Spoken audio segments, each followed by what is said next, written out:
First time I tried the wide lens, I stepped back to fit the whole street in.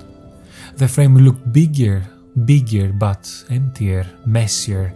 I hated it and I stopped using wide lenses for a long time. Years later, as my eye matured, I started to see their potential. I picked up the 35mm again and failed again and again, until I finally understood what I was missing. It wasn't the lens, it was my distance. Distance kills the story. It took me years to figure out why my wide shots failed.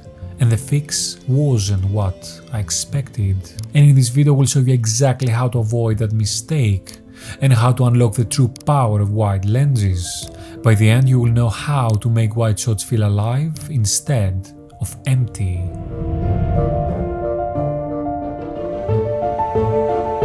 When you stand back with a wide lens, the frame grows, but the story thins. Perspective exaggeration swells the foreground, pushes the background away, and the edges start collecting things you never meant to include. Your subject shrinks. Your image turns into a list instead of a sentence. You feel safe keeping your distance. You are not in anyone's space, but that distance flattens the image. This was my mistake for years, using the wide lens with a long lens mindset. If your wide photos feel busy and empty at the same time, this is usually why. Here's what I mean. Look at this photo. Everything fits, but nothing matters. Now look at this one. Same street, but I stepped in and reframed. The difference is night and day.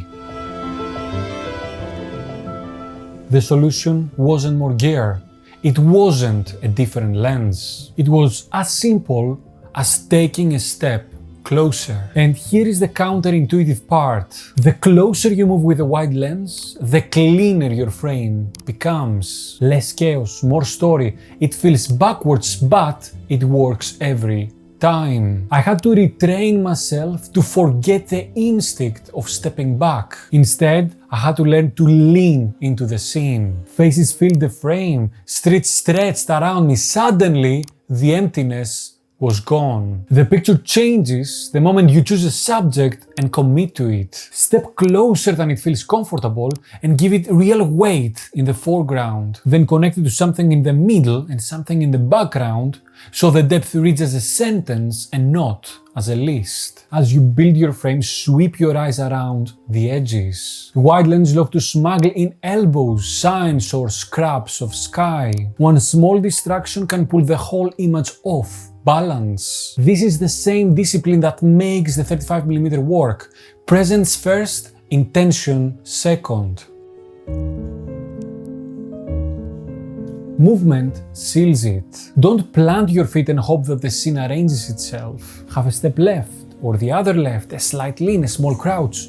All these micro shifts separate shapes and pull the subject off the background. It's the restraint that I leaned on in the 40mm travel work too. Fewer choices, a clearer hierarchy, a simple picture that still breathes. Do this and the frame stops expanding into noise and starts tightening into a story. In a second I will show you the settings that keep this flow effortless on the streets. If you are enjoying this video so far, hit the like button and consider subscribing with a bell.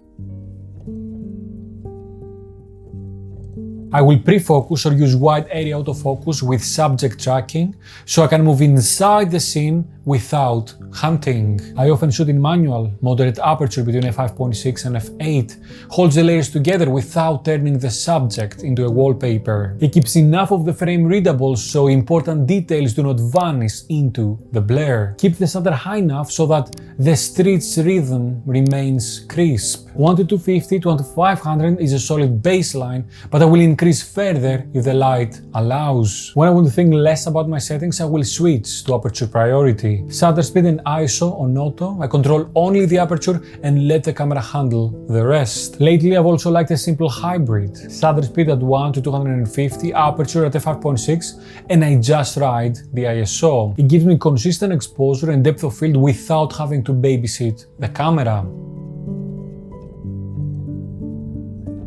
Let the light do the structural work. Side light carves shapes. Backlight separates figures from busy backgrounds. Flat overhead light makes clutter feel louder, so composition and timing have to carry more of the load. Next, we're going to see how timing turns chaos into design. It wasn't instant. I failed hundreds of times before I started to succeed. But every failure taught me that wide lenses aren't for giving at distance. They demand presence. And presence is what transforms a messy frame into a powerful one.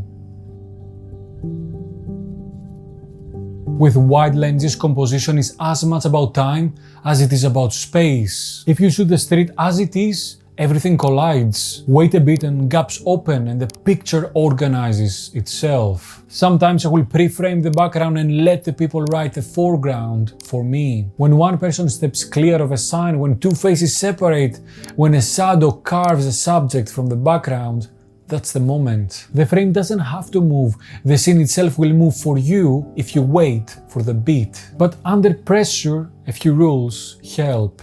Rule 1. Balance the frame. Use the rule of thirds. Place your subject off to one side, drop the horizon so it doesn't cut through heads, and aim for 3 layers. Foreground, middle and background, so the photo feels deep instead of flat. Rule 2. Guide the eye. Diagonals and leading lines create movement. Leave space in front of where someone walks or looks so the picture can breathe. Use framing like doorways, rails or shadows to hold the chaos together. Rule 3. Keep it clean. Watch the edges, remove distractions, avoid mergers like poles through heads or faces blending into the background. Repetition creates rhythm and one break in the pattern makes the subject stand out. Let me show you a quick before and after so you can see the shift.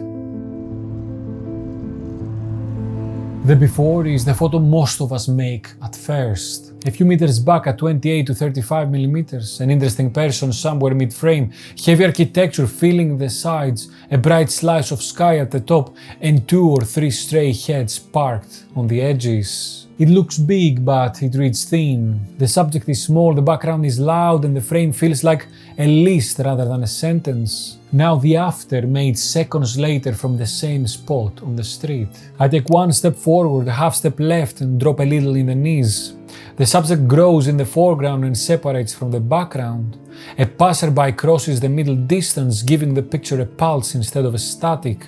The carved line and a shadow run diagonally across the frame, guiding the eye rather than cutting the scene in half. Same street, same light, just one step closer and it's a different picture.